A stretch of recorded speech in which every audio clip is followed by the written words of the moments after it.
ಸಮಾಜಕ್ಕೆ ಕೆಲಸ ಮಾಡುವವರು ಇಲ್ಲಿ ಯಾರೂ ಇಲ್ಲ. ಎಲ್ಲರೂ ತಮ್ಮ ತಮ್ಮ ಸ್ವಾರ್ಥಕ್ಕಾಗಿ ಈ ಟ್ರಸ್ಟ್ಗಳನ್ನ ಬಳಸಿದ್ದಾರೆ.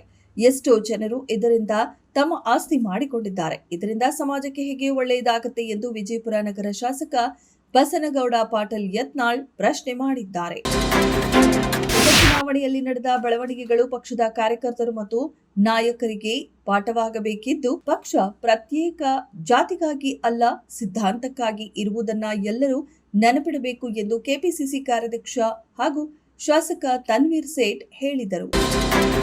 ಮುಖ್ಯಮಂತ್ರಿಗಳಾದಿಯಾಗಿ ಕಾಂಗ್ರೆಸ್ನವರು ಏನೇ ಪುಂಗಿ ಬಾರಿಸಿದರೂ 2 ಕ್ಷೇತ್ರದಲ್ಲೂ ಬಿಜೆಪಿ ಗೆಲ್ಲುತ್ತದೆ ಎಂದು ಬಿಜೆಪಿ ರಾಜ್ಯಾಧ್ಯಕ್ಷ ಬಿವೈ ವಿಜಯೇಂದ್ರ ಹೇಳಿದರು.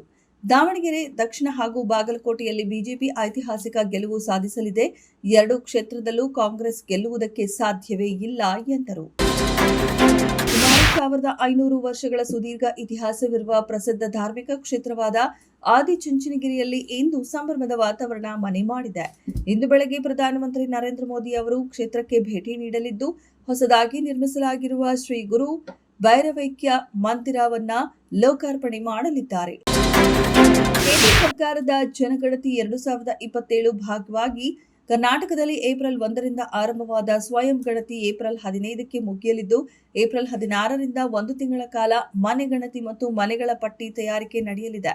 ಅರ್ಥಾತ್ ಗಣತಿದಾರರು ಮನೆ ಮನೆಗೆ ತೆರಳಿ ಮನೆಯ ಸ್ಥಿತಿಗತಿ, ಮೂಲಸೌಕರ್ಯ, ಆಸ್ತಿಗಳು ಮತ್ತಿತರ ವಿವರಗಳನ್ನು ಕಲೆ ಹಾಕಲಿದ್ದಾರೆ.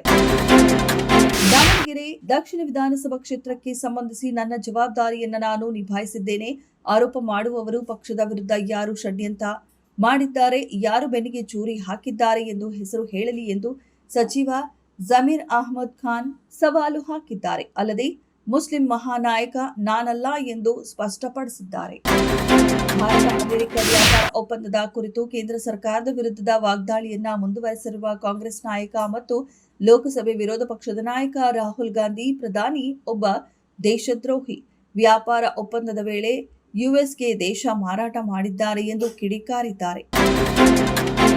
ಮಧ್ಯಪ್ರಾಚ್ಯದಲ್ಲಿ ಕಳೆದ 6 ವಾರಗಳಿಂದ ನಡೆಯುತ್ತಿರುವ ಭೀಕರ ಯುದ್ಧವು ಈಗ ಕೇವಲ ಕ್ಷಿಪಣಿ ಮತ್ತು ಬಾಂಬ್ಗಳಿಗೆ ಸೀಮಿತವಾಗಿಲ್ಲ. ಇದು ಸಾಮಾಜಿಕ ಜಾಲತಾಣಗಳಲ್ಲಿ ಬಿಮ್ ಯುದ್ಧವಾಗಿಯೂ ರೂಪಾಂತರಗೊಂಡಿದೆ.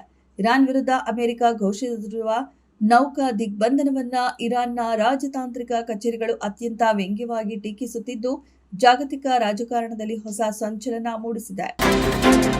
ಟಿ20 ವಿಶ್ವಕಪ್ನಲ್ಲಿ ಭಾರತ ಅಮೋಘ ಪ್ರದರ್ಶನ ನೀಡಿ ತವರಿನಲ್ಲಿ ಪ್ರಶಸ್ತಿಯನ್ನ ಡಿಫೆಂಡ್ ಮಾಡಿಕೊಳ್ಳುವಲ್ಲಿ ಆರಂಭಿಕ ಆಟಗಾರ ಸಂಜು ಸ್ಯಾಮ್ಸನ್ ಅವರ ಕೊಡುಗೆ ಅಪಾರ.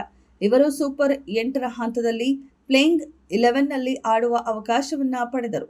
ಸಿಕ್ಕ ಅವಕಾಶವನ್ನ ಬಳಸಿಕೊಂಡು ಅಬ್ಬರಿಸಿದ ಸಂಜು ಅವರ ಸಾಧನೆಗೆ ಐಸಿಸಿ ಗರಿ ಸಂದಿದೆ. ವಿಜಯ್ ಅವರ ಜನನಾಯಕ ನಂತರ ಕೆವಿಎನ್ ಪ್ರೊಡಕ್ಷನ್ಸ್ ಮತ್ತೊಂದು ಸೆನ್ಸಾರ್ ಸಮಸ್ಯೆಯನ್ನ ಎದುರಿಸಬೇಕಾಗಿದೆ ಎಂದು ತೋರುತ್ತಿದೆ.